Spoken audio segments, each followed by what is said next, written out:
बात कहती है कि अगर वो उस दिन वहीं पर रुक जाते तो बर्फ में ही जमकर मारे जाते, पर उनकी हिम्मत ताकत ने उन्हें उस दिन बचा लिया। और अगर वो उस दिन ऐसा ना करते तो आज मैं भी तुम्हारे सामने ना बैठी होती। बात कहती है, मैं मानती हूँ कि हम नहीं जानते कि हमारे साथ क्या होगा, लेकिन हमें एटलीस्ट अपने लिए लड़ना चाहिए, अपने बचाव की कोशिश करते रहना चाहिए। और तुम तो कब से यहीं पर बैठी हो। इसके बाद बाहर अपने आप को छुड़वाती है और फिर यहाँ से बड़े बड़े जूते उठाकर उस बच्चे को भी देती है और खुद भी पहन लेती है। जिसके बाद वो इस बेसमेंट से भागने के लिए इस बेसमेंट के दरवाजे को खोलने की कोशिश करती है, पर बेसमेंट का दरवाजा बाहर की तरफ से लॉक था। घंटों की मेहनत के बाद बाहर ने मुश्किल से ही सही लेकिन वो दरवाजा खोल लिया था। और जैसे ही वो बाहर निकली ही थी तभी क्लैरा उसके सामने आ गई और उसने उन्हें दोबारा ही बेसमेंट के अंदर बंद कर दिया। कुछ देर बाद क्लैरा खुद आती है और इन दोनों को बेसमेंट से निकाल कर अपने साथ बांधते हुए लेक की तरफ ले जाने लगती है। बाहर को बहुत सारा सामान भी घसीटने के लिए दिया था।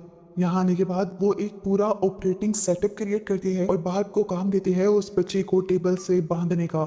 जिसके बाद वो बाहर से कहती है कि तुम इस सब में मुझे सामान पकड़ाने का काम करोगी। बार्ब ने इस टाइम नोटिस किया था कि क्लारा के पाँव से बहुत ज्यादा खून निकल रहा था, क्योंकि क्लारा के पाँव में बार्ब ने गोली मारी थी। वो उसे कहती है कि तुम पहले अपनी टांग को ड्रेसअप करो, नहीं तो बहुत खून बह जाएगा। क्लारा कहती है, मुझे इसकी फिक्र नहीं, मैं तुम्हें जितना कह रही हूँ तुम उतना करो, मुझे उस बॉक्स में से एक किट पकड़ाओ। वो जब बॉक्स खोलकर किट निकालने लगती है तो उसे पता चलता है कि ये लिवर ट्रांसप्लांट किट थी। क्लैरा इस मासूम बच्चे का लिवर निकालने वाली थी। वो क्लैरा से ये जुल्म करने को मना भी करती है, पर क्लैरा उसकी एक नहीं सुनती। वो बाहर को इस बच्ची का मुंह, टांगे, हाथ सब बांधने को कहती है एक टेप के जरिए, और बार्ब ये कर भी देती है।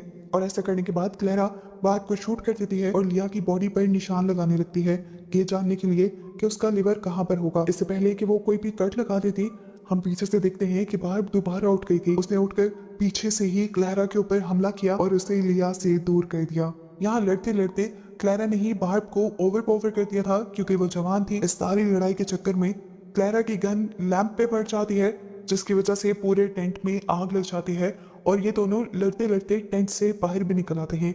क्लैरा के हाथ से गन छूटकर दूर गिर जाती है, जिसे लेने के लिए क्लैरा और बार्ब दोनों ही भागने की कोशिश करते हैं, पर गन क्लैरा के हाथ लग जाती है।